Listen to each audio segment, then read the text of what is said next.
દાદા દાદીને જો અહીંયા કોઈ આમંત્રણ આપ્યું હોય ને મારા ખ્યાલમાં જો આવ્યું હોય તો કદાચ આ સ્કૂલ પેલવેલી છે.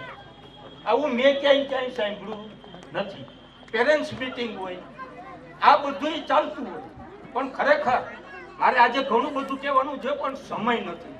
હવે એક જ વસ્તુ હું તમને એક જ લીટીમાં કહી દઉં કે મેં આજે જે દાદા દાદીને બોલાવ્યા છે ને એના વિશે થોડું કહું ને તો આપણી દુનિયાની અંદર જો કોઈ સારામાં સારી યુનિવર્સિટી હોય તો એ દાદા અને દાદી છે. દાદીનો ખોડો અને દાદાની આંગળી એના જેવી બીજી કોઈ યુનિવર્સિટી મિત્રો નથી. શું સમજ્યા? કારણ કે જીવનના છોકરાને હાળેલું ગાતા હોય અને જે હિંચકામાં હોય ત્યાંથી એના સંસ્કાર જે દાદા દાદી પાસેથી મળે ને એ છોકરો મોટો થાય ને એ ક્યારેય ભૂલે નહીં.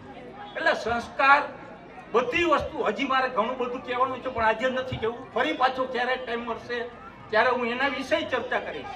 મારે એ જ કહેવાનું છે કે પહેલા આપણે ગુરુ શિષ્યની પરંપરા, ત્યારબાદ સ્કૂલોની અંદર શિક્ષક અને વિદ્યાર્થીઓ આવ્યા અને છેલ્લે ટીચર અને સ્ટુડન્ટ એવા. આના વિશે જો મારે કોઈ વાત કરવી હોય તો નેક્સ્ટ ટાઈમ હું જ્યારે આવીશ ત્યારે ચોક્કસપણે વાત કરીશ. આજે આ જે દાદા દાદીને બોલાવ્યા છે આ સ્કૂલે તો હું સ્કૂલનો ખૂબ ખૂબ આભાર માનું છું અને ફરી પાછો આવા કાર્યક્રમો દરેક વખતે કરતા રહીએ અને દાદા દાદીને આમંત્રણ આપે એવી મારી નમ્ર વિનંતી છે. અસ્તુ. ભારત માતા કી જય. વંદે માતરમ.